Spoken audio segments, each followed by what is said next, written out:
Je m'appelle Miguel Barthéléry, j'ai une formation de médecin-chercheur. J'étais spécialisé dans la recherche sur les cellules souches, qui m'a mené peu à peu à la recherche sur le cancer, en particulier le cancer du cerveau. Alors j'ai travaillé dans ce domaine pendant un petit moment, une bonne dizaine d'années, le temps de faire ma thèse et faire les recherches qui suivent en fait. Et j'ai été amené au CRU parce que j'ai eu une expérience un peu intéressante dans le laboratoire en fait. Tout se passe dans le laboratoire où quand on observe ce qui se passe euh, dans une boîte de pétri, quand on essaie de mettre en culture des cellules souches cancéreuses ou des cellules cancéreuses, on se rend compte que ces cellules ont besoin de certaines choses. Et que si elles n'ont pas ces choses-là, ou elles s'arrêtent de se diviser, ou elles meurent.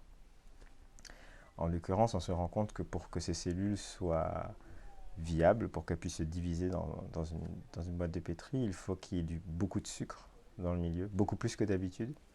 Il faut beaucoup de protéines animales, aussi beaucoup plus que d'habitude. Et avec aussi des facteurs de croissance, évidemment. Mais sans ces conditions, ces cellules s'arrêtent de se diviser ou se suicident, entre guillemets.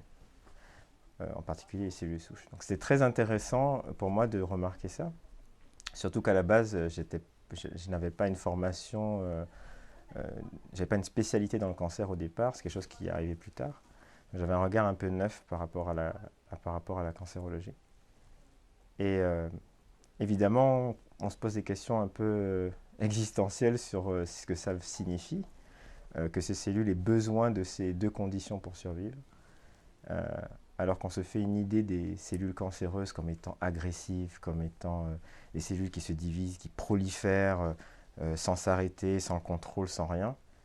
Il se trouve qu'elles sont beaucoup plus faibles qu'on imagine et que quand on les met dans une boîte de pétri, il faut plein de conditions pour les garder en vie.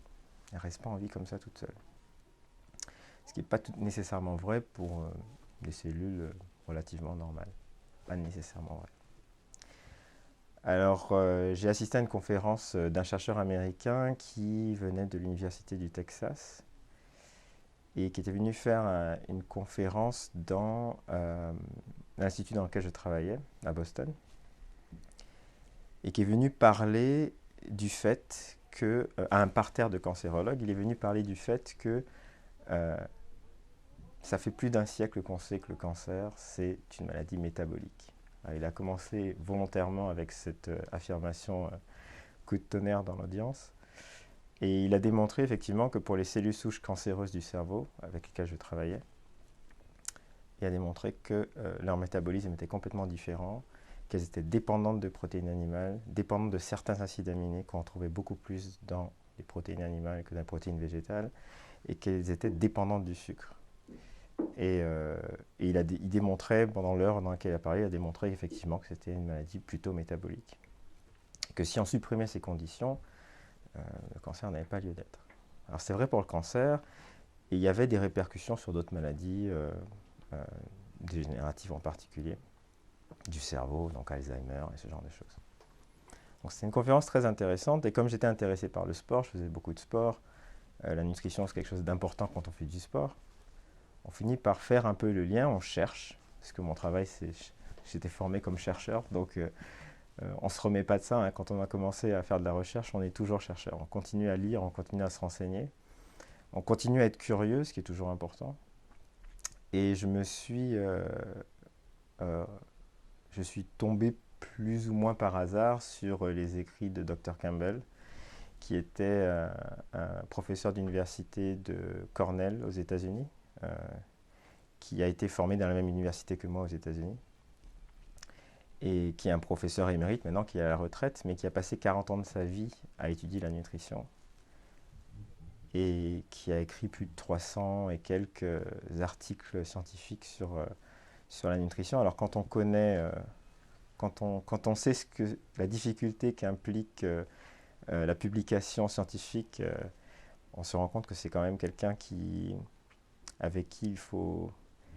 Enfin, on ne peut pas passer à côté de cette personne, hein. 300 articles, c'est quand même...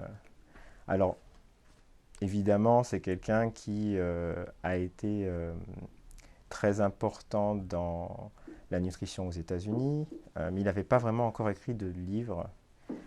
Euh, et avant de partir à la retraite, son idée c'était de transmettre tout ce qu'il avait découvert, ou plutôt redécouvert pour lui-même, euh, à tout un chacun, aux gens qui n'ont pas de formation scientifique. Et il a écrit ce fabuleux bouquin qui est maintenant disponible en France, qui s'appelle L'enquête Campbell, ou le rapport Campbell. Et effectivement, quand j'ai commencé par lire ses articles scientifiques, et je suis tombé sur son bouquin, et là, vraiment, ça a fait écho, parce que lui comme moi avons une formation à la base de biochimiste. Et les biochimistes, ce sont des gens qui s'intéressent aux processus, aux réactions chimiques qui conditionnent la vie. Et c'est vraiment la base, en fait, de la science biomédicale. Et c'est quelqu'un qui a gardé son sens de l'observation et qui a été assez humble pour laisser l'expérience lui parler et ne pas imposer à l'expérience l'idée qu'il avait de ce que le réel était. Et mon tuteur de thèse était aussi quelqu'un de la même trempe, et c'est quelque chose que je m'efforçais en tout cas quand je faisais de la recherche de continuer à faire. Et, et ce monsieur Campbell m'a orienté vers beaucoup de choses indirectement. Et je m'étais dit effectivement que il fallait que je m'oriente vers une nutrition qui soit plus en accord avec ce que moi je voyais dans le laboratoire. Donc ce qui était important pour moi, c'était retrouver une certaine cohérence. Et le titre de mon doctorat, c'est un doctorat en médecine moléculaire. Donc c'est toute ma formation, je me suis orienté, en tout cas le but de la formation, c'est de comprendre les causes de la maladie. Comme disait Hippocrate, il faut chercher la cause des causes. Et toute cette formation de médecine moléculaire est orientée vers ça. Donc forcément, quand on étudie le cancer et qu'on étudie la cause des causes, qu'on est orienté par la cause des causes, on va chercher à aller vers la prévention. Alors en français, la prévention, elle a plusieurs significations. Souvent on parle de prévention en disant oui, il faut en parler. Oui, la prévention, la parole fait partie de la prévention. Mais pour moi, la prévention, c'est empêcher que quelque chose arrive. Mettre les conditions en amont pour que les choses ne se développent pas. C'est pas seulement en parler, il faut aussi agir. Et la nutrition préventive m'a beaucoup intéressé. Alors évidemment, on ne sait pas trop par où commencer. J'étais plus ou moins végétarien depuis très longtemps, je mangeais très peu de viande, c'est pas des choses que j'aimais beaucoup étant petit. Donc ça, c'était pas très difficile parce que bon, ça m'intéressait pas plus que ça. Je m'étais mis entre-temps au jus de légumes et au jus de fruits. Jus de fruits et légumes que je faisais à l'époque avec une centrifugeuse parce que j'étais étudiant et que j'avais pas un sou. et, et j'avais remarqué déjà le bien que ça faisait dans mon entraînement parce que je courais tous les jours, je faisais de la culture physique, ce genre de choses. Et ça m'aidait beaucoup dans la récupération. Donc après le sport, je me faisais un jus de légumes avec un fruit pour sucrer parce que sinon c'était pas très bon, pas toujours très bon. Au début, je savais pas vraiment quel mélange faire, donc je me trompais un peu. Donc un fruit souvent aidait à rendre la chose plus agréable à boire. Mais je remarquais effectivement que la récupération était meilleure. Il y avait moins de douleur, il y avait moins de fatigue, il y avait plus d'entrain aussi à aller faire son sport le matin. Et donc j'ai commencé à me poser des questions vis-à-vis de ça. Et pour moi, ce qui était important, c'était de devenir vegan. Parce que pour moi, ne plus manger ou ne plus absorber de protéines animales par rapport à ce que j'avais lu et par rapport à ce que je voyais dans le labo, c'était quelque chose qu'il fallait que j'atteigne. Ceci dit, le fromage et les produits laitiers, c'était très important pour moi. J'adorais ça. J'aime toujours ça d'ailleurs. Mais j'avais vraiment... le fromage et les yaourts, c'était quelque chose que j'aimais beaucoup. Je me disais, je ne pourrais jamais faire ça. Plus manger de yaourt, plus manger de fromage, j'y arriverai pas. Je pourrais en manger moins, mais plus du tout, ça sera difficile. Et en fait, très rapidement, ce qui s'est passé, c'est que euh, j'ai déménagé sur la France après pratiquement 13 ans aux États-Unis. Et je me suis dit, ben là, je vais tomber de Caraïbes dans Scylla parce que les produits laitiers en France et la variété des produits laitiers, des fromages, etc., c'est tout simplement, la tentation va être impossible. Alors effectivement, la première année, je me suis donné à cœur joie parce que c'était pas à l'époque des choses qu'on trouvait très facilement aux États-Unis. Et, euh, et je me suis dit que j'allais voir si je trouvais pas un moyen euh, de me sevrer naturellement sans me faire violence en fait. Et euh, en faisant des jus de légumes verts, je me suis rendu compte que j'étais capable de me sevrer sans vraiment me sentir frustré. Alors ça, c'était à la suite de recherches sur Internet, hein, un peu comme tout le monde. Euh, et, euh, et on parlait souvent de jus vert, on parlait souvent de jus vert pour beaucoup de choses. Et je me suis dit, ben, peut-être que le jus vert, ça va m'aider vis-à-vis de ça, on verra. Entre-temps, je lisais pas mal d'articles justement sur les propriétés des jus verts, parce qu'il y a quand même des gens qui font des petites recherches dessus, ou en tout cas des recherches indirectes. Donc je lisais tout ça.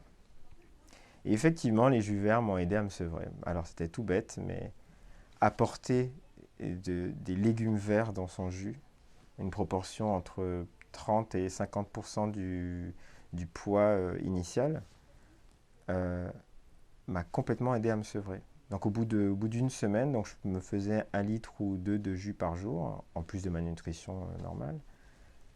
Et j'y pensais plus en fait, c'est ça. Alors qu'avant, je passais au magasin, j'achetais mes yaourts, j'achetais mon fromage. Là, j'y pensais plus. Et même quand j'avais faim et que je passais devant, je m'en suis pas rendu compte tout de suite, vraiment. Puis c'est au bout de 2 semaines que je me rends compte que j'en ai pas mangé depuis un moment. Et puis au bout d'un mois, j'ai toujours pas envie spécialement. Et je m'en rendais compte que quand on me présentait l'option de manger du fromage, je pouvais vraiment faire la décision consciente d'en manger ou pas en manger. Et c'était plus une gourmandise, c'était plus. Mais même si j'en mangeais un morceau, c'était pas, je me jetais pas dedans, je mangeais un morceau puis ça suffisait. Donc ça m'a interpellé. Alors, évidemment, j'ai fait pas mal de lectures là-dessus, sur les vertus de la chlorophylle, les vertus de ce qu'il y a dans les légumes verts, notamment les concentrations en magnésium qui sont associées à la chlorophylle, concentrations en fer, des concentrations en beaucoup d'antioxydants qui permettent de réguler un peu euh, les, comment dirais-je, l'humeur. Euh, les légumes verts, effectivement, régulent l'humeur. Euh, Encore une fois, les recherches ne sont pas directes là-dessus, mais indirectement, on peut comprendre que c'est ce qui se passe. Dans notre cerveau, on a un circuit, et c'est un vrai circuit qui est très étudié dans les milieux de l'addiction. Euh, le laboratoire dans lequel j'ai fait mon doctorat était un laboratoire qui travaillait sur l'addiction et sur le cerveau.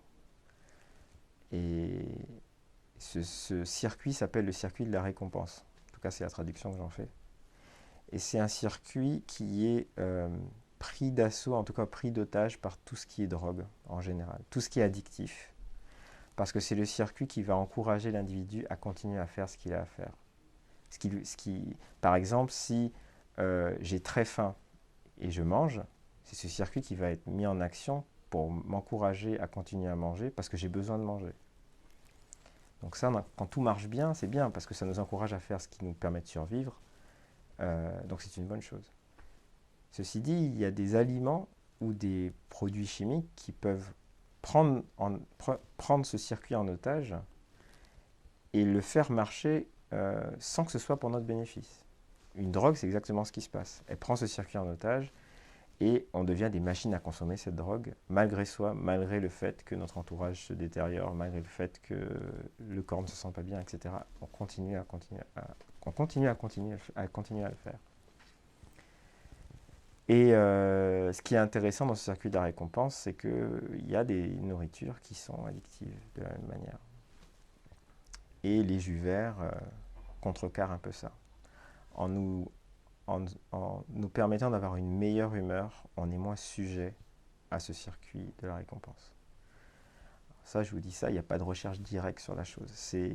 C'est des recoupements que j'ai faits avec pas mal de lectures de scientifiques auxquelles j'ai eu accès. Donc ça, c'était très intéressant. Ce qui est très important avec ce circuit de la récompense, c'est qu'on se rend compte que il peut être notre allié comme notre pire ennemi. Et ça, les gens qui ont des addictions quelconques le savent très bien.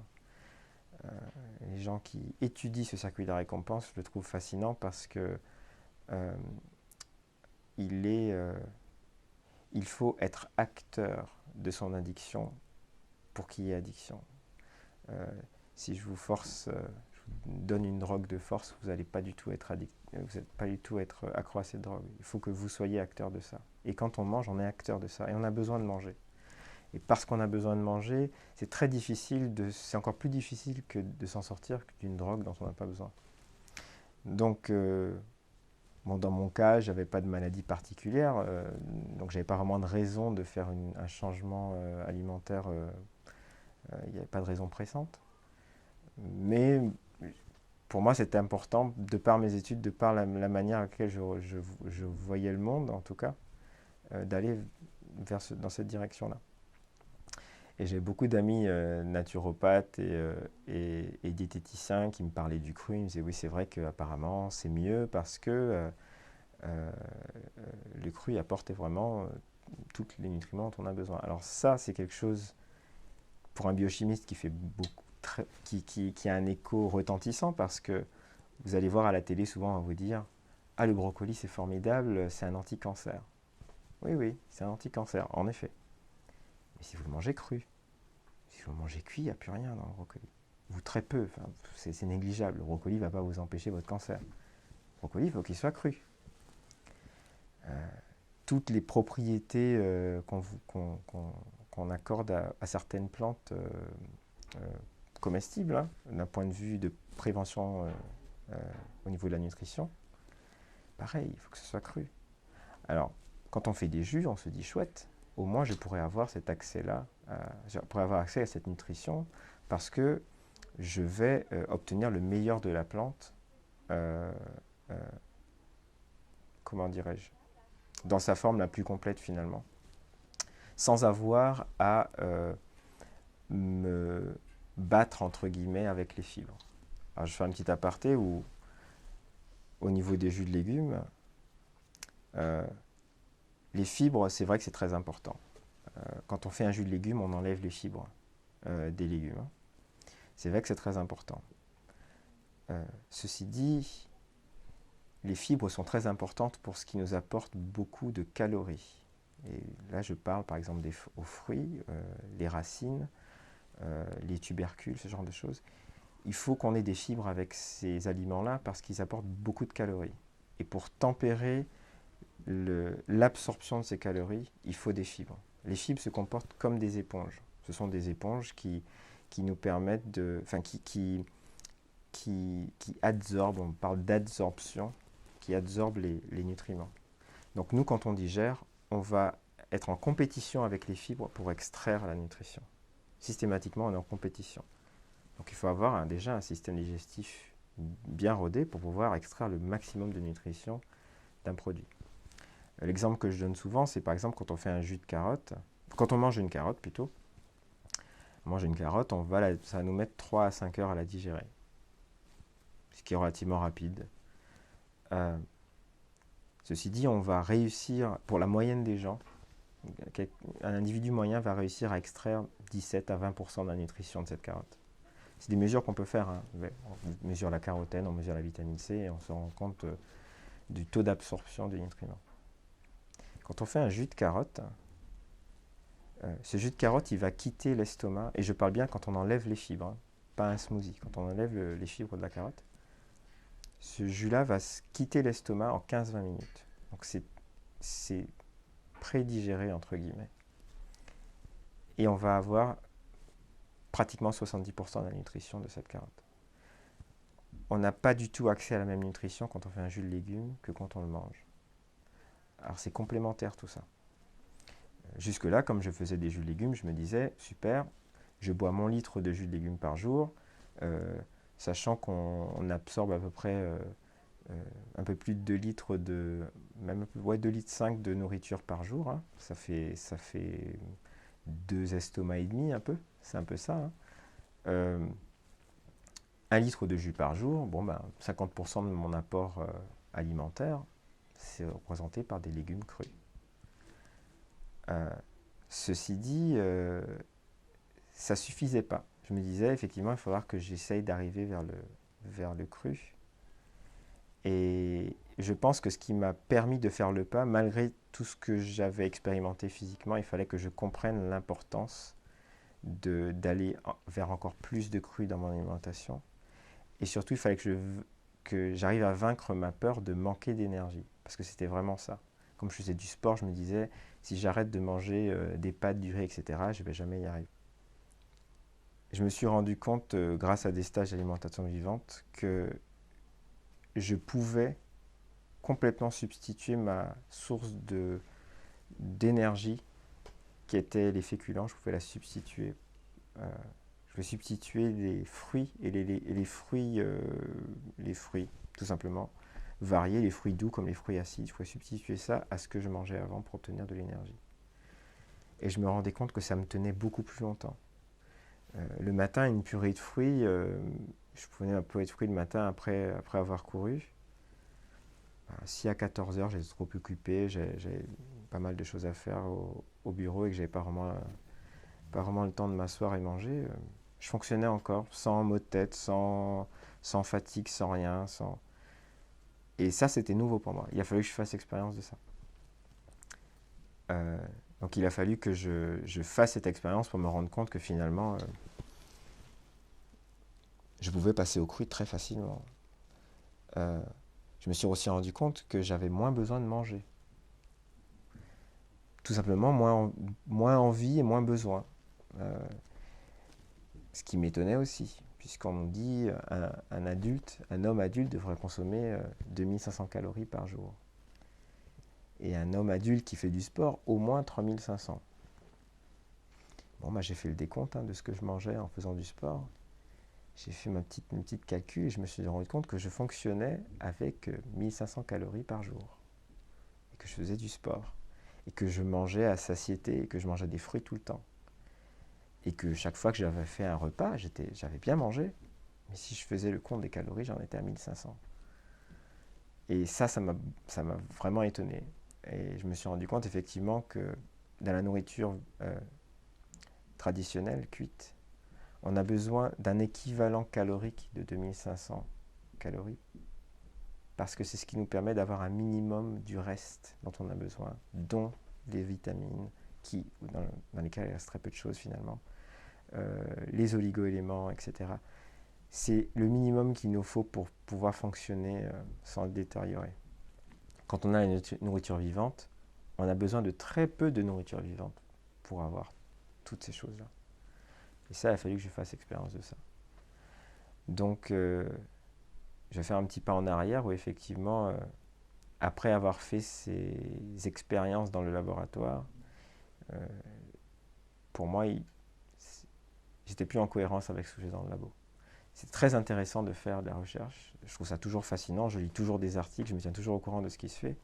Mais pour moi, d'un point de vue personnel, je me disais, pourquoi focaliser sur la béquille quand on peut tout simplement faire un plâtre et puis attendre que la jambe guérisse, quoi. La béquille, c'est bien gentil, mais il ne faut pas que ça dure. Donc, je me suis intéressé, j'ai voulu commencer à me rapprocher de ce qui pouvait vraiment aider les gens, informer les gens avec la nutrition préventive. Moi, ce que je remarque, c'est que avec 2 petits changements tout bêtes, qui sont commencer le matin avec sa purée de fruits, avec les fruits qu'on aime, quels que soient les fruits qu'on aime. On fait une grosse purée de fruits avec 5 ou 7 fruits, comme vous voulez. Vous avez déjà vos 5 et 7 légumes par jour, hein. C'est déjà fait avec le petit déjeuner. Et avoir son litre de jus de légumes par jour. Si possible, un jus vert, donc avec beaucoup de verdure. vous avez déjà fait 80% du travail, voire 90% du travail. Vous allez voir des changements rapides, vous allez voir une augmentation d'énergie, vous allez voir tout ça très rapidement. Et même si vous continuez à manger cuit, c'est pas le problème. Vous avez déjà vos fruits pour votre énergie le matin et vos jus de légumes pour vous permettre de vous apporter toutes les autres vitamines, les antioxydants, les minéraux dont vous avez besoin. Ces deux petits changements qui font, à mon sens, qui font des miracles. Moi, ce qui m'a vraiment frappé au tout début, c'est que je me disais, encore une fois, que j'allais manquer d'énergie. J'en aurais pas assez pour courir et pour faire ce que j'avais à faire d'habitude. Et je m'étais dit que j'allais d'abord faire ma transition alimentaire avant de reprendre le sport. J'allais pas faire les deux en même temps. Ce qui s'est passé d'ailleurs. Et effectivement, je me suis rendu compte que comme je disais, avec beaucoup moins de calories, j'étais capable de faire autant de choses, voire plus, et que j'ai récupéré mieux. Donc, je cours le matin entre 8 et 12 km, ça dépend des matins. Euh, Avant de courir, en général, je prenais un petit quelque chose euh, pour pouvoir commencer à courir, etc. Bon, là, je cours à jeun, et quand je rentre de ma course, je mange ma purée de fruits. Euh, je ne suis pas, je ne suis pas affamé après ma course. Euh, j'ai le temps de me faire ma purée de fruits sans être affamé. Et une fois que je l'ai prise, ma purée de fruits, comme je dis, ça me tient jusqu'au milieu de l'après-midi, si je suis occupé. Ce qui m'a beaucoup étonné parce que quand vous avez 5-7 fruits en calories, ça fait pas grand-chose. Hein. Ça fait vraiment pas grand-chose. Si on se fie qu'à ce qu'on apprend en école de médecine sur les besoins caloriques, on penserait que quelqu'un qui a ce régime alimentaire serait sous-alimenté. Bon, ben, je ne suis pas encore mort, hein, et ça fait un moment que je le fais. Donc, voilà, moi, ce qui m'a vraiment frappé dans ça, c'est que finalement, l'énergie, c'était pas finalement les glucides, c'était pas finalement les lipides, etc. Ça en fait partie. Mais il y a tout un tas de choses qui font partie de la gestion de notre énergie, qui sont peu ou mal étudiées, ou en tout cas mal enseignées, si elles sont enseignées, dont on a cruellement besoin et qui nous permettraient effectivement de fonctionner avec beaucoup moins de nourriture finalement. Alors c'est sûr, hein, manger des pommes, manger des mangues, manger des bananes, on nous dit oui, mais c'est quand même sucré, ça fait grossir. Bon, moi, les 3 premiers mois, j'ai perdu du poids hein, en mangeant que des fruits, des bananes à volonté, des pommes à volonté, des mangues dès que j'en trouvais, etc. J'ai pas pour... Quand on me dit que les bananes font grossir, je ne sais pas de quoi on parle. Encore une fois, ça, il faut faire l'expérience. Une autre chose qui est importante à noter, c'est pour les gens qui sont prédiabétiques, diabète de type 2, ou qui ont un diabète de type 2. On va leur dire effectivement, les fruits, il faut arrêter ça. Moi, je leur dis tester parce que quand on teste sa glycémie, quand on a un diabète de type 2, il y a certains fruits qui vont faire tellement baisser la glycémie qu'on va avoir les mêmes symptômes que si on avait mangé du sucre. C'est-à-dire on va avoir la tête, on va pas se sentir bien, on va avoir des nausées, etc.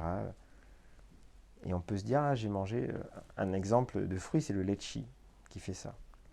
Quelqu'un qui a un diabète, qui va manger du litchi, après, une personne qui a un diabète et qui est traitée, qui va manger des litchis, va se dire après qu'elle se sent pas bien parce qu'elle a mangé des litchis, parce qu'elle a trop de sucre dans le sang.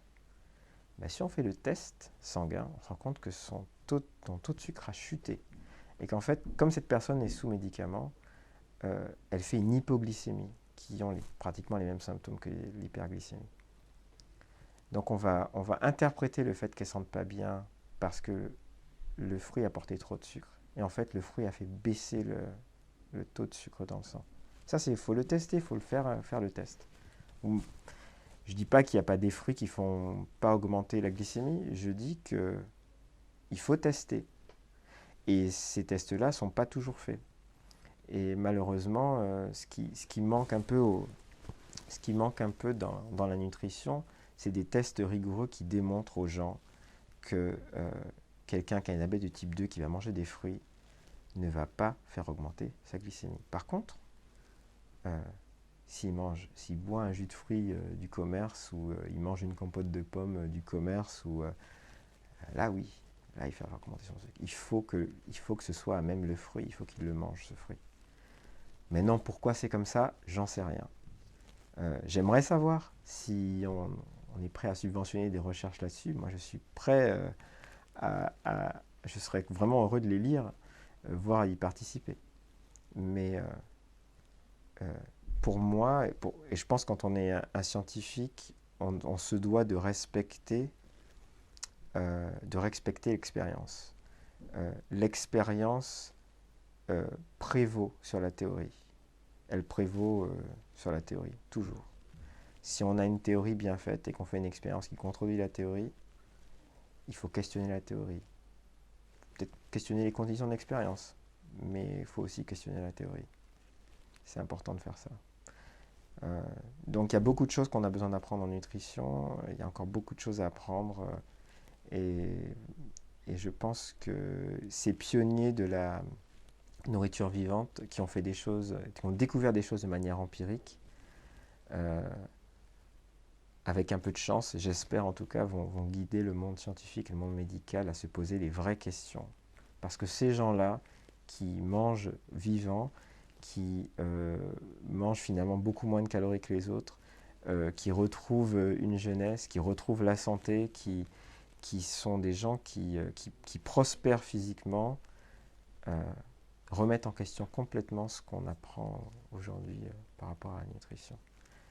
Donc la nature et l'expérience, c'est elles qui nous enseignent ce qu'on doit penser. Et il ne faut pas essayer de faire rentrer la nature dans nos schémas de pensée.